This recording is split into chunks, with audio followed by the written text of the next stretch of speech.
Hi friends, நான் doctor Dandapani பேசுறேன், MDC Coimbatore. So சப்ஜெக்டோட அடுத்த ரொம்ப முக்கியமான சப்ஜெக்ட் என்னன்னா, அதாவது டிராயிங் உடைய கண்டினியூஷன். ஆல்ரெடி நம்ம இன்ஜினியரிங் கிராஃபிக்ஸ்ல டிராயிங் உடைய பேசிக்ஸ் எல்லாம் பார்த்தோம். நான் ஆல்ரெடி சொல்லியிருக்கேன், அதாவது அட்வான்ஸ்டு இன்ஜினியரிங் கிராஃபிக்ஸ் அப்படின்னா அதுக்கு பேர் மெஷின் டிராயிங் அப்படின்னு நம்ம சொல்லுவோம். ஸோ மெஷின் டிராயிங்ல என்னென்ன விஷயம் இருக்குது, அதுல எப்படி நம்ம பார்க்கணும் அப்படிங்கறத பார்த்துப்போம். மோஸ்ட்லி மெஷின் டிராயிங்ல பார்த்தீங்க அப்படின்னா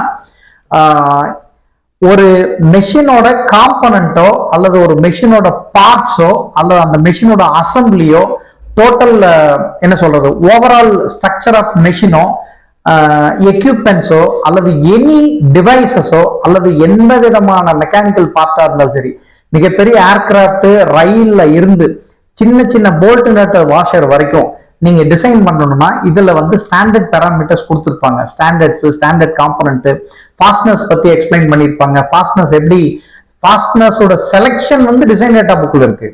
ஃபாஸ்ட்னஸோட calculations and design machine drawing புக்ல இருக்கு. அதே மெஷின் டிராயிங் புக்ல போய் அதை கொடுத்துருக்காங்க அப்படின்னு கேட்டீங்கன்னா, இதுல எப்படி இருக்கும்னா ஸ்டாண்டர்ட் காம்பனன்ட், இப்போ உதாரணத்துக்கு ஒரு காட்டர் ஜாயிண்டா இருக்கட்டும், ஒரு நக்கிள் ஜாயிண்டா இருக்கட்டும், ஒரு பிளம்பர் பிளாக்கா இருக்கட்டும், ஒரு மெஷினோட முக்கியமான பார்ட்டா இருக்கட்டும், அதை பிஸ்டனா இருக்கட்டும், crank shaft, connecting rod, it may be anything, valve mechanisms, machine elements and check valve, relief valve, then cotter joint, knuckle joint மாதிரி cotter joint, knuckle joint, plumber block, screw jack, இதோட drawings with டீடைலிங்கோட இந்த புக்ல கொடுத்துருப்பாங்க.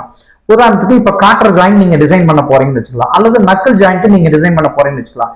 Okay, இந்த knuckle ஜாயிண்டோ cutter ஜாயிண்டோ எங்க use பண்றாங்க? ஒண்ணு இல்ல, எனி வெஹிக்கிள் நீங்க எடுத்துட்டீங்க அப்படின்னா ப்ரொப்பல்லர் ஷாஃப்ட்னு ஒண்ணு இருக்கும், ரைட்? பவர் ட்ரெயின்ல நான் நிறைய சொல்லியிருக்கேன்.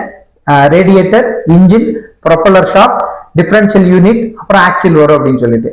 இந்த ப்ரொப்பல்லர் ஷாஃப்ட்டை ரெண்டு எண்டி கனெக்ட் பண்றதுக்கு காட்டர் ஜாயிண்ட், நக்கிள் ஜாயிண்ட் நம்ம யூஸ் பண்றோம். சில இடங்கள்ல காட்டர் ஜாயிண்ட்டும் நம்ம யூஸ் பண்றோம். இப்ப இந்த ஜாயிண்ட் எப்படி டிசைன் பண்ணுவாங்க அப்படின்னு கேட்டீங்கன்னா, சே ஃபார் எக்ஸாம்பிள் இப்ப டயமீட்டர், ரெண்டு ஷாஃப்டோட டயமீட்டர் ஒரு 50 mm அல்லது 100 mm இருக்குன்னு வச்சுக்கோங்களேன். இந்த 100 mm டயமீட்டர் இருக்கக்கூடிய ஷாஃப்டா இருந்துச்சு அப்படின்னா, அந்த காட்டர் ஜாயிண்ட், நக்கிள் ஜாயிண்ட் இருக்கக்கூடிய அதர் காம்பனன்ட்ஸ், நிறைய காம்பனன்ட்ஸ் இருக்கும் இல்லையா, அந்த காம்பனன்ட் இந்த டயமீட்டருடைய ரேஷியோவை வச்சு தான் அதோட டிசைனே இருக்கும். which mean that suppose ஒரு கார் ட்ரைனிங் போடுறீங்க அல்லது ஒரு நக்கிள் அந்த இடத்துல ஒரு ஜாயிண்ட் வருது அப்படின்னா 1.25 times of diameter, 1.5 times of in the length, 1.3 diameter, 1.3 times of diameter of the shaft, in the length, in the width, in the height, in the diameter, இப்படின்னு சொல்லிட்டு ஸ்டாண்டர்ட் காம்பனன்ட் உடைய dimension எல்லாமே டயாமீட்டரை base பண்ணித்தான் மொத்த பேராமீட்டரையும் அல்லது மொத்த காம்பனண்ட்டையும் நம்ம design பண்ணுவோம். அப்பதான் மேனுஃபேக்சரிங் பண்ணி நம்ம அசம்பிள் பண்ணுவோம். அப்பதான் இதோட டிராயிங் உடைய அவுட்புட் பக்காவா ஒர்க் ஆகும், ரைட்?